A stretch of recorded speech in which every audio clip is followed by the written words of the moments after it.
Hello everyone, I hope you're all having a great day so far. My name is JurassicKM and welcome to today's repaint video. In this video, we will be covering the Dimorphodon from Jurassic World. This is a pattern that I have done many times before in the past, and I always end up having a great time doing it.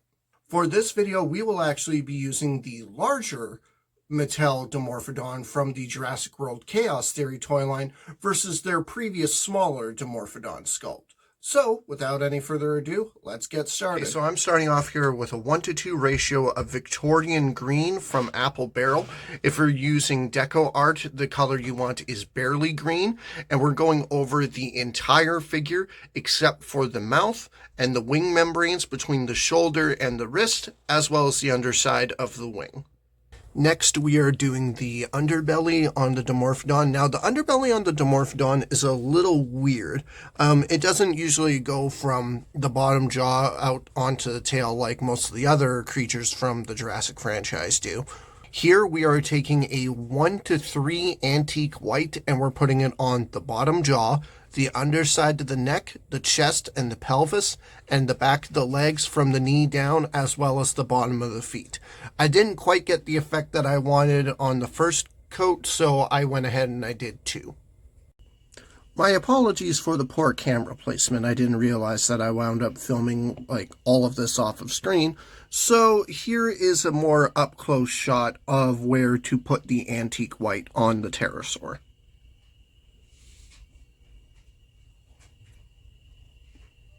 For this next step, you do a 1:2 paint to water ratio of forest green, and you do the back of the head to the middle of the tail. Also be sure to get the top of the wings.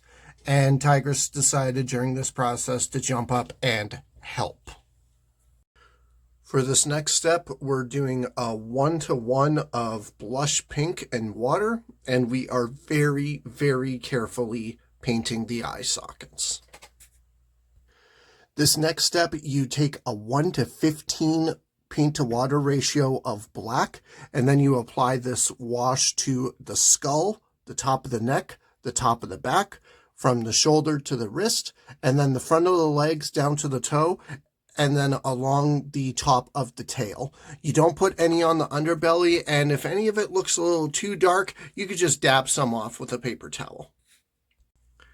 Now what we need to do is we need to do a 1:3 citrus green wash from the wrists to the tips of the wings, as well for the tops of the wings themselves, and that little patch between the arms and the tip of the wings that were left tan earlier, we'll be covering those with the citrus green as well.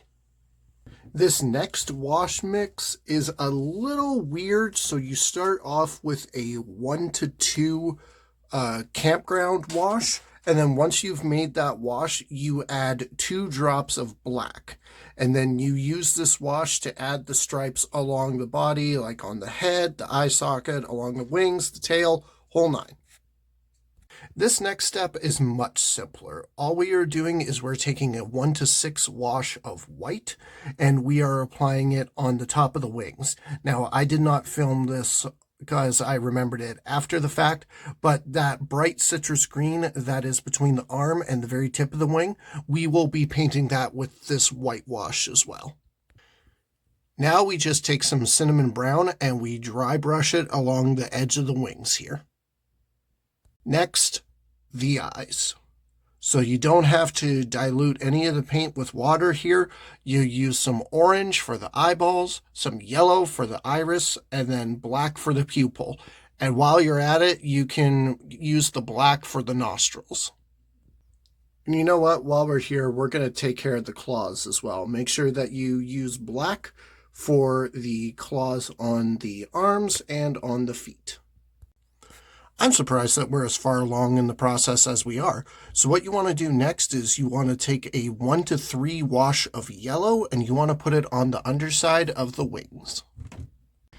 Next, we do a 1:4 orange wash just on select parts of the underside of the wing. You'll see what I'm talking about in the video. For this next step, you do a 2:1 ratio of burnt umber, and then using a very fine tip brush, you paint the veins on the underside of the wing. While we are waiting for the veins on the wings to dry, we are going to take a 2-to-1 ratio of cherry blossom pink, and then we are going to paint the inside of the mouth as well as the jaw membranes on the side. We're now going to go back to the wings, and we are going to do a 1 to 3 wash of burnt umber, and we are going to put it on the entire underside of the wings. All right, just a couple more steps to go. Next, we do a 1-to-1 of wisteria, and we paint the tongue.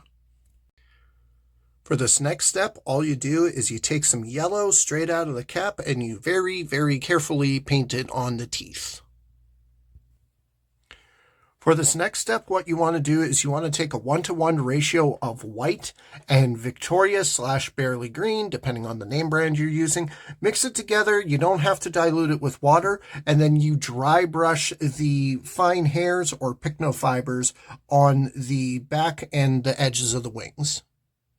Now that the mouth is dried, we're going to put a 1 to 6 wash of burnt umber over the inside of the mouth and the teeth.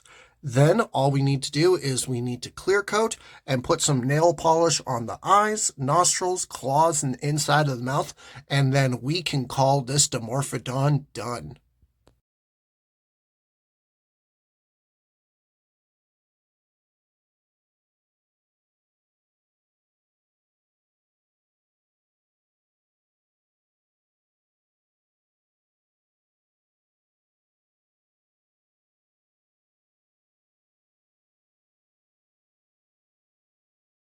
And thus concludes this repaint of the Jurassic World Dimorphodon. Like I said, I always end up having a great time painting this design, and this time was no exception. Next time on the repaint table, we are going to be tackling the Jurassic World Fallen Kingdom Stygimoloch. Folks, if you've made it this far into the video, I do want to thank you so much for taking the time out of your day to watch it. Be sure to like, comment, subscribe, ring the bell for any future notifications, and share this video around.